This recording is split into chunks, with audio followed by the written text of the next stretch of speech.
And there's this other way that's, I think, nicely illustrated in the ways that you just spoke to, which is that you can be aware of the breath and have that be the object of attention, or anything for that matter, and still have these things coming along. What is the art of the mindfulness practice, do you think?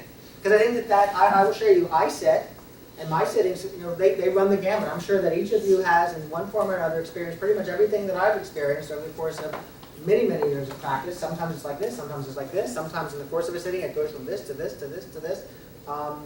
We just get more familiar with the this and this and this and this, and we have more mastery over it, because that happens also when we're not sitting. So that second piece, which is you could be sitting in class and you're listening to me talk, and anybody here as I'm talking having little thoughts and other things come along? Yes, and so what do you do with that, right?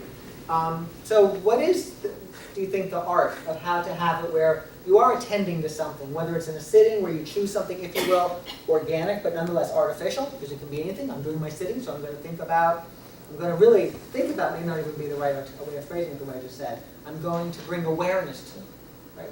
So notice the difference there. I'm going to bring awareness to my breath.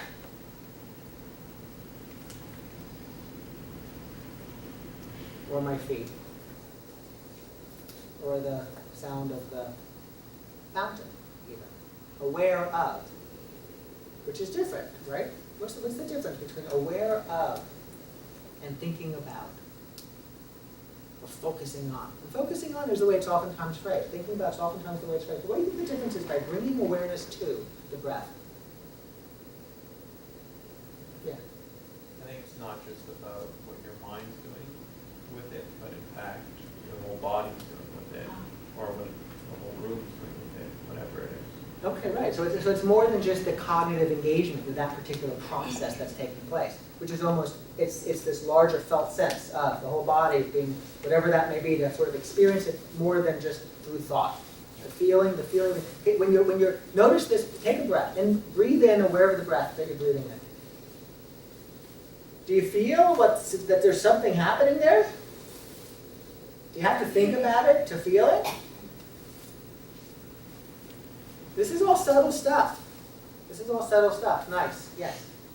That awareness to me seems a lot gentler than focusing on or what thinking about. Good. That's nice. I like that phrasing. Awareness seems like it's less of a prescription. It's less of a prescription. It's less of an onerous. It's just awareness.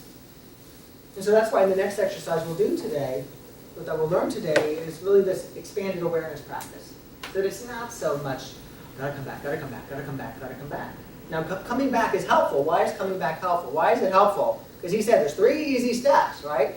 1, you sit upright. I wish I could do it like him. Right? Sit upright. 2, what's 2? That piece that you're speaking to, right? Be aware of your breath. That's one object. And then what's 3? And why is that important to bring the attention back? Why is that a tool in the toolkit? Not the only tool, but a tool in the toolkit.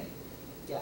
Because, I mean, there's no denying the fact that you're going to drift away from your breath. So it's like, just be aware of when you do it and just always come back to it. Because it's just understood that you will drift away from your breath. Wonderful, Tiffany. You're aware that that's going to happen. That's why we know it's going to happen. Do you know by now? Have you got it? Have you figured it out? That your mind just wanders lots and lots and lots. And so that particular tool, that particular practice is to say, okay, if that happens, and I want to strengthen that muscle of attention, if you will, I'm going to bring it back. Now, how do you bring it back? The effort we bring to bring it back, the trying to bring it back, right? Which is in many ways funny, because it's already here, right? And awareness of it, I'm going to suggest to you, has never stopped being here.